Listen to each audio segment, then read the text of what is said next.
नमस्कार। आज हम सभी को प्रेजेंट इंडेफिनिट टेंस पढ़ाएंगे। प्रेजेंट पूरा टेंस का जो स्ट्रक्चर था मैंने उसको बनाकर वीडियो में डाल दिया है। तो आज हम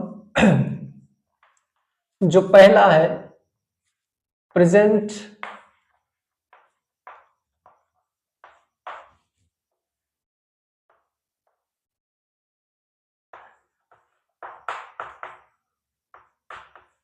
इंडेफिनिट टेंस, इसको हम लोग आज प्रेजेंट इंडेफिनिट टेंस पढ़ेंगे। सबसे पहले इसकी हम पहचान पढ़ेंगे। पहचान, इस टेंस के वाक्यों के अंत में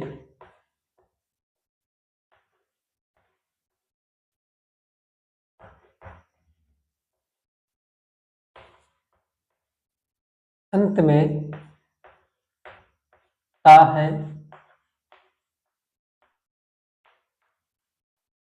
ते है, कॉमा लगाते जाइएगा, ते हैं, ता हूं आदि शब्द आते हैं।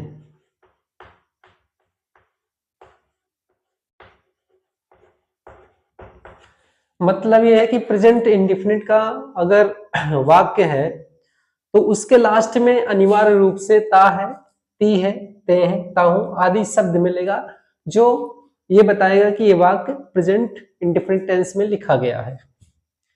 इसका जो रूल है देख लीजिएगा, रूल नंबर 1 है इसका,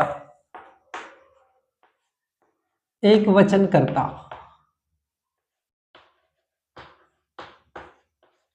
कर्ता मतलब एक वचन कर्ता मतलब सिंगुलर नंबर, सिंगुलर नंबर इसको अंग्रेजी में बोला जाता है एक वचन को सिंगुलर नंबर। ठीक है, यानी एक वचन कर्ता ही, सी, इट के साथ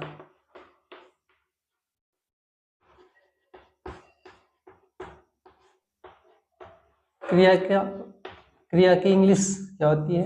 वर्ब होती है। यानी एक वचन कर्ता ही, सी, इट क्रिया वर्ब की प्रथम अवस्था, यानी इसको हम लिख सकते हैं फर्स्ट फॉर्म, यानी क्रिया की प्रथम अवस्थाएं को इंग्लिश में बोलते हैं फर्स्ट फॉर्म। प्रथम अवस्था को फर्स्ट फॉर्म बोला जाता है। तो क्रिया की प्रथम अवस्था में यस या ईएस का प्रयोग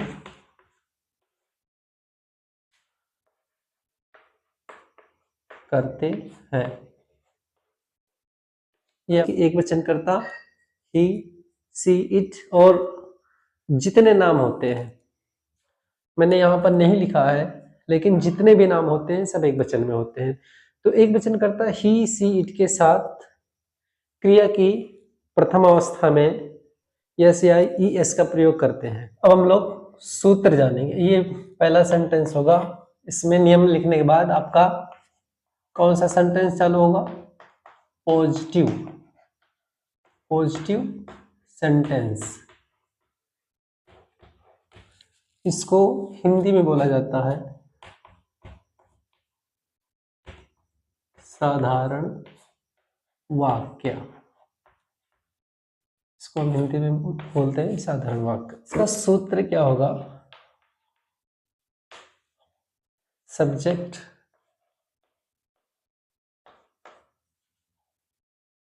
फिर आपकी होगी वर्ब, फिर इसमें क्या लगता है यस या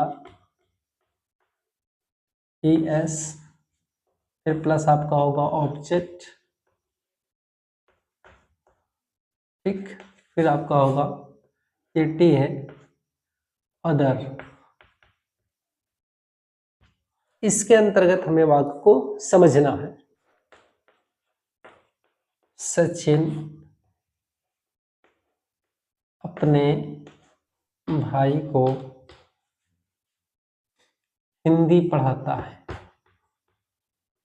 हिंदी पढ़ाता है, ये मान लीजिए वाक्य हो गया। अब ये वाक्य को हमें इस सूत्र पर रखना है, ट्रांसलेशन। इसको हम इंग्लिश में कैसे बोलेंगे? ट्रांसलेशन करके। आप कहेंगे यहाँ पर ही सीट लिखाया गया, तो सचिन यहाँ पर ये नाउन, इसको बोलते हैं संज्ञा।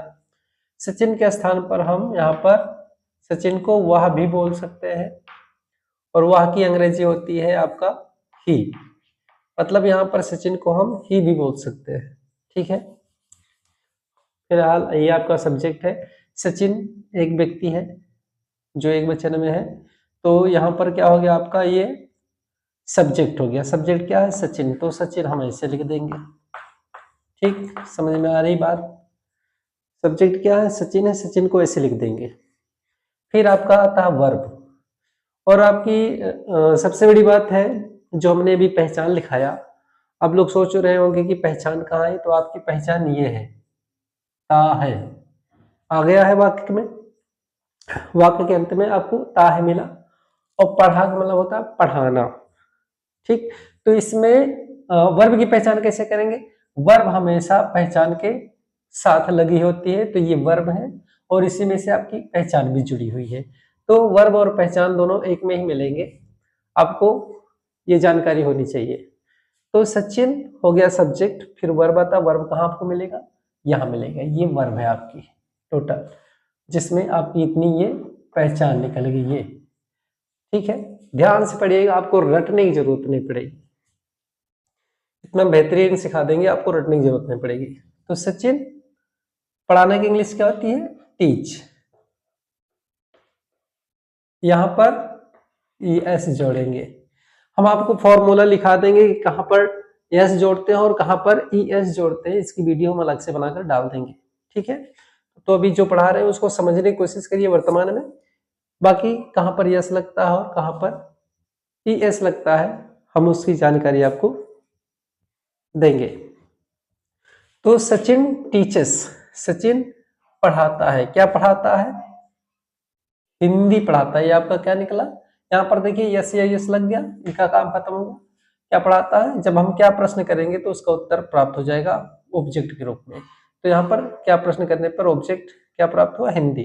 तो यहाँ पर क्या पढ़ाता है? हिंदी पढ़ाता है, ठीक। उसके बाद अदर, कितना बच रहा है? अपने भाई को, सॉरी यहाँ पर सचिन अपने भाई को हिंदी पढ़ाता है, थोड़ी सी मिस्टेक हो गई थी, यहाँ पर है।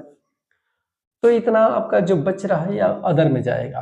तो ऑफ की इंग्लिश, ओके, को की इंग्लिश क्या लिखेंगे? ऑफ।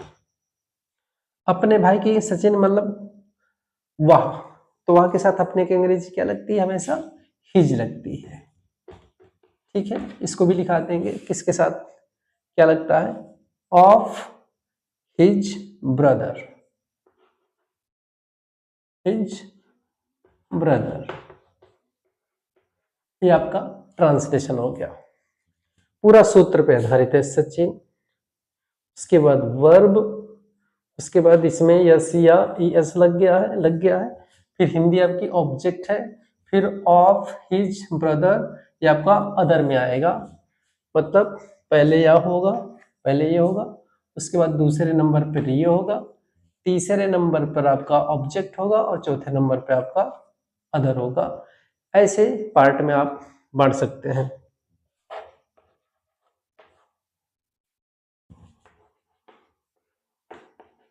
ये हो गया अगला एग्जाम्पल, ये पहला एग्जाम्पल हुआ, ये दूसरा एग्जाम्पल हो गया। एक नियम के अंतर्गत 2 एग्जाम्पल आप समझ लेंगे, बाकी आप होमवर्क अपने तरफ से करेंगे या हम दे देंगे 5 वाक्य, उसको करिएगा। वहां मेले में खिलौने रहती है, नहीं एक खिलौने नहीं बहुत से खिलौने हैं, तो यहाँ पर सब्जेक्ट क्या है, वाह। तो यहाँ पर देखिए सबसे पहली बात कि हम इसको पहचानेंगे कैसे, इस नियम मतलब यहाँ पर अगर नाम ना होता, यहाँ पर भी वाह होता और यहाँ पर भी वाह है, तो दोनों वाह है, हम कैसे पहचानेंगे कि ये कौन लड़का है कौन लड़की है, जबकि सी का भी अर्थ वाह होता है ही का भी अर्थ वाह होता है, तो हम इसको पहचानेंगे कैसे, यहाँ से पहचानेंगे।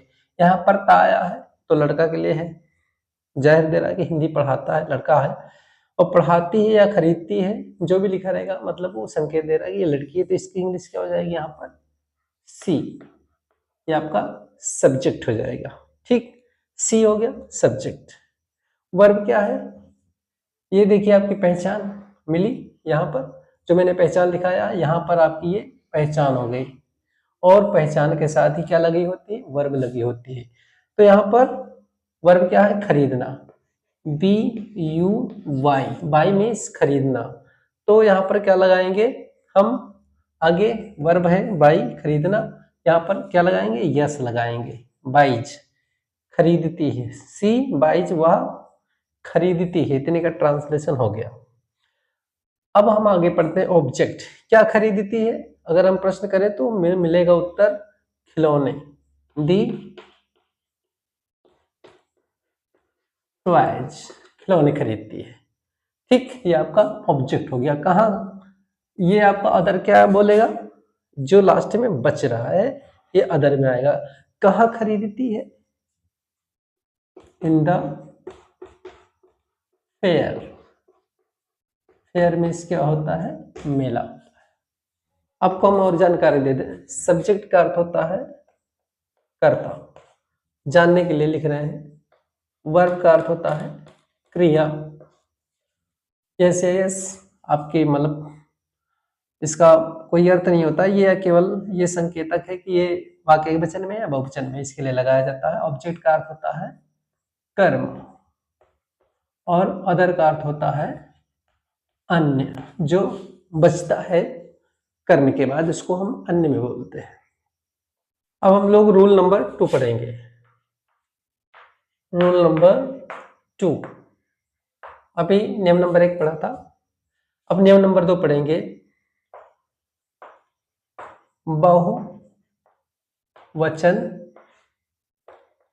बहुवचन कर्ता, मतलब इसको बोलते हैं प्लूरल नंबर, इसका अर्थ होता है बहुवचन। ठीक है, और कर्ता को इंग्लिश में बोलते हैं सब्जेक्ट। बहुवचन को क्या बोलते हैं, प्लूरल नंबर। बहुवचन कर्ता कौन कौन से होते हैं आपके, यू,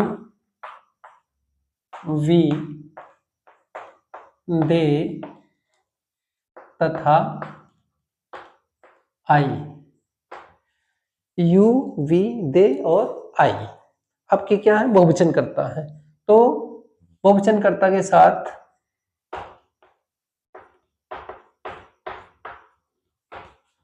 यस या ES का प्रयोग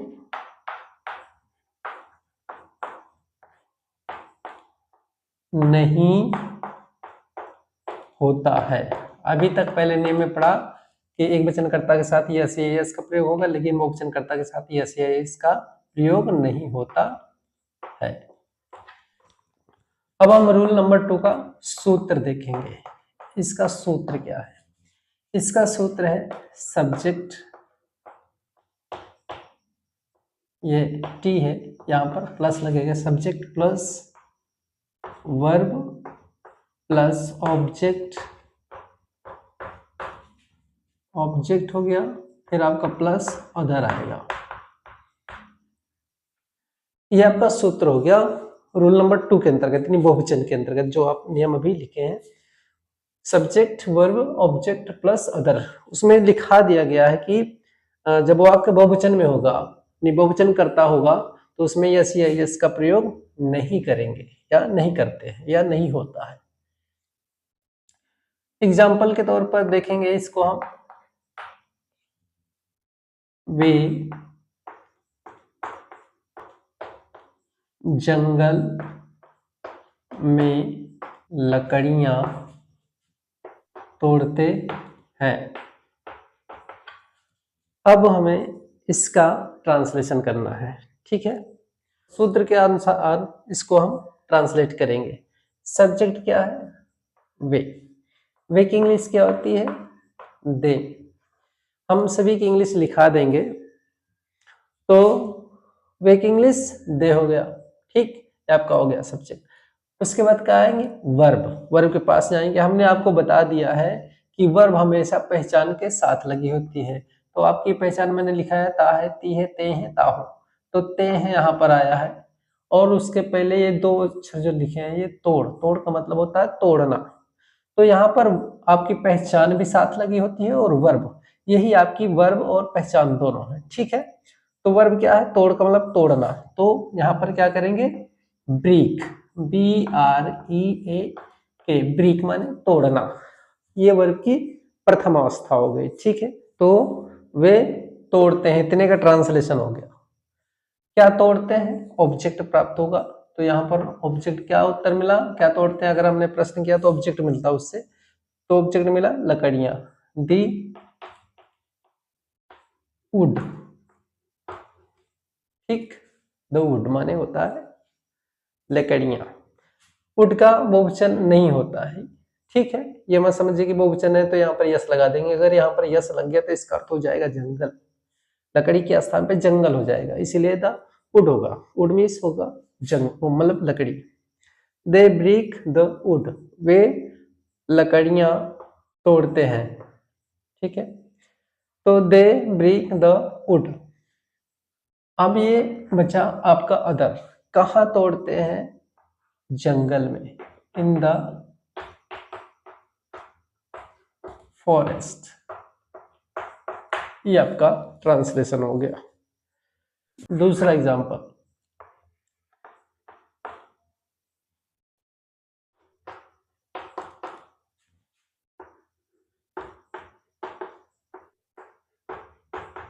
हम अपने खेत में घास काटते हैं। ये आपका दूसरा एग्जांपल हुआ।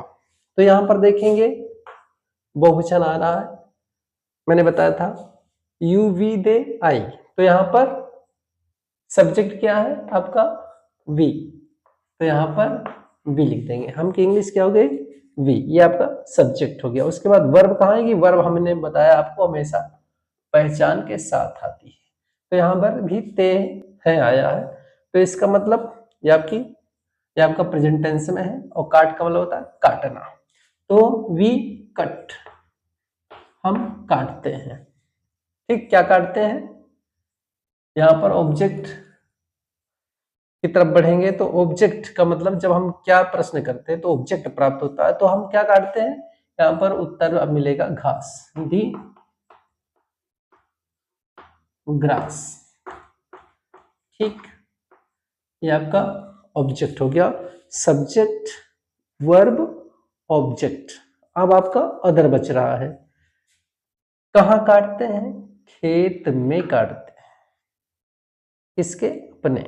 तो अपने खेत में काटते हैं, ठीक है ना। अपने खेत में, आपका पूरा क्या हो गया? अदर में चला गया। तो मैं इंग्लिश सबसे पहले लिखेंगे इन, और हम के साथ अपने की अंग्रेजी क्या लगती है? अवर। यानी वी के साथ अपने की अंग्रेजी अवर लगती है, अवर। और खेत की इंग्लिश होती है FIELD, फील्ड, ठीक है। तो ये आपके दो नियम हो गए एग्जाम्पल के साथ। अब आप लोग इसको विस्तार से पढ़िएगा, ध्यान से पढ़िएगा, ताकि आपको समझ में आ जाए। वीडियो को 2-4 बार देख लीजिएगा। हाँ, आपसे सिर्फ इतनी रिक्वेस्ट है कि अगर आप चैनल पर नए हैं तो वीडियो को लाइक कर दीजिएगा और चैनल को सब्सक्राइब कर दीजिएगा। सिर्फ यही हमारी फीस है आपसे। नमस्कार।